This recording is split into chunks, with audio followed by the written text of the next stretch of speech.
जय श्री कृष्ण, राधे राधे। आज के इस वीडियो में हम श्रवण करेंगे श्री स्कंद पुराण के वैशाख मास महात्म्य के नारद और अमरीश संवाद में कथा प्रशंसा में पिशाच मुक्ति प्राप्ति नाम का 14वां अध्याय। भक्तों, मैंने प्रथम 13 अध्याय अपने YouTube चैनल पर अपलोड कर दिए हैं, कृपया करके आप उन्हें भी अवश्य सुने। सूतदेव जी कहने लगे कि मेष की संक्रांति में वैशाख के महीने में जो प्राणी प्रातः काल करे और मधुसूदन भगवान की पूजा करके इस मनोरथ कथा को सुने तो वह सब पापों से छूटकर विष्णु लोक को जाता है।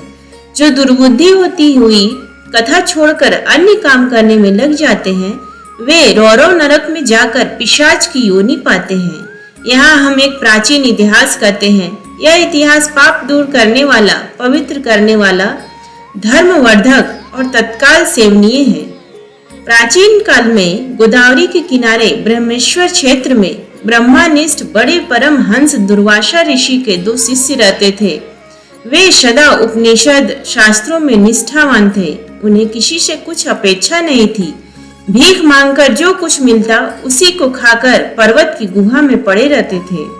ये दोनों तीनों लोक में सत्यनिष्ठ और तपोनिष्ठ नामों से विख्यात हुए। इनमें सत्यनिष्ठ तो सदा भगवान की कथा में तत्पर रहता था। कोई श्रोता और वक्ता ना होता तो वह मुनीश्वर स्वयं कर्मों में तत्पर रहता था, परंतु जब कोई श्रोता होता तो स्वयं कथा कहने लगता था। जब कोई उस पुण्य रूपी कथा की व्याख्या करता तो संपूर्ण कर्मों को छोड़ कथा सुनने लग जाता था। जो तीर्थ और देवताओं के मंदिर अत्यंत दूर थे उन विक्षेप करने वाले संपूर्ण तीर्थों को छोड़कर स्वयं दिव्य कथाओं का श्रवण करता और श्रोताओं को स्वयं कथा सुनाता था। हे राजन, वह बिना कथा श्रवण किए अन्न ग्रहण नहीं करता था।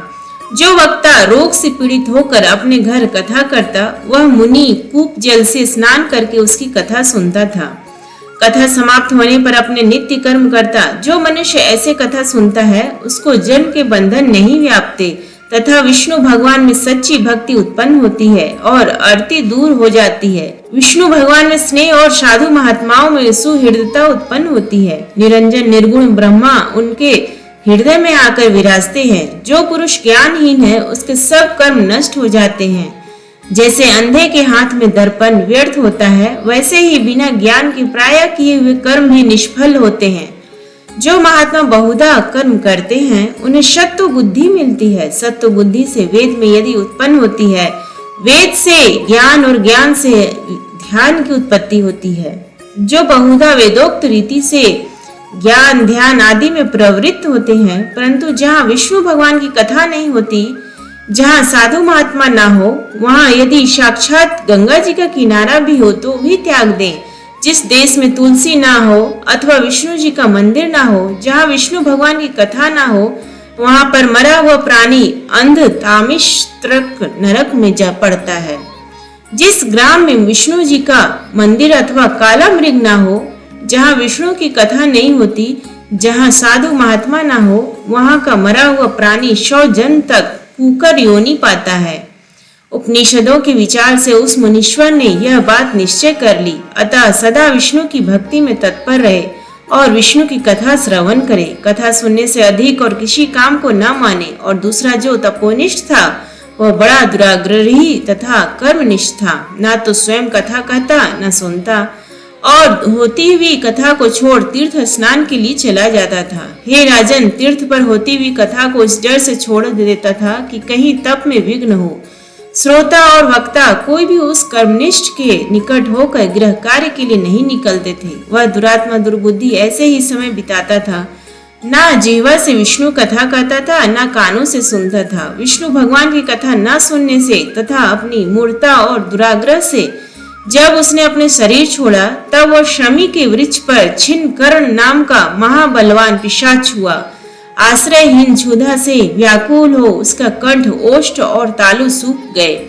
ऐसे ही अत्यंत दुख भोगते भोगते उसे 10 सहस्र वर्ष बीत गए। कहीं भी उसे अपना कोई रक्षक नहीं दिखाई दिया।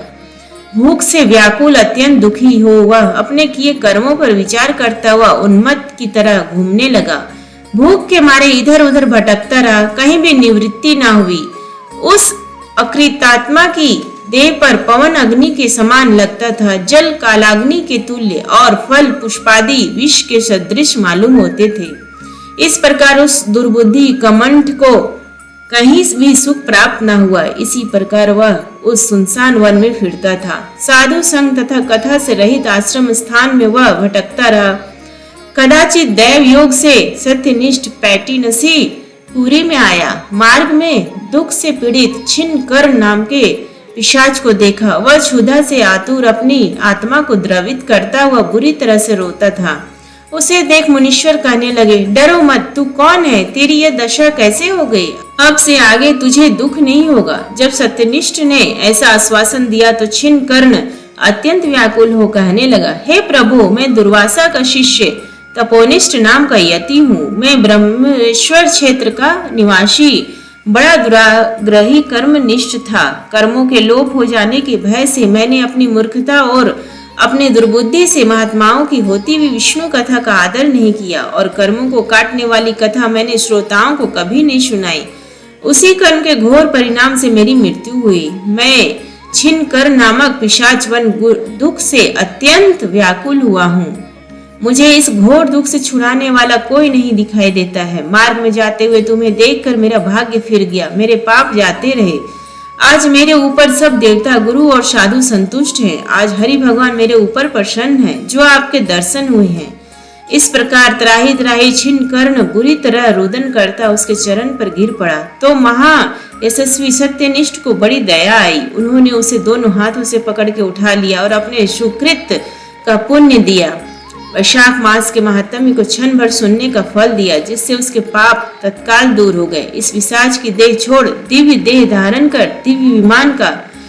दिव्य विमान पर बैठ महामुनि को प्रणाम कर आमंत्रण और परिक्रमा करके विष्णु लोक को जाता हुआ तब सत्यनिष्ठ पैटिनसी पुरी को जाता हुआ बारंबार महात्म्य श्रवण की चिंता करता हुआ सूर्यदेव जी से बोले, जहाँ शुभ फल के देनहारी सब लोग के पाप दूर करनहारी विष्णु भगवान को कथा हो, वहाँ ही संपूर्ण तीर्थ और अनेक क्षेत्र आए जाए हैं। जहाँ विष्णु भगवान की कथा रूपी नदी है, उस देश में वास करने वालों के हाथ में मुक्ति रही है, इसमें कोई संदेह नहीं है। भक्तों, उम्मीद है आपको ये वीडियो पसंद आया तो प्लीज वीडियो को लाइक, शेयर एंड चैनल को सब्सक्राइब करना ना भूलें। धन्यवाद।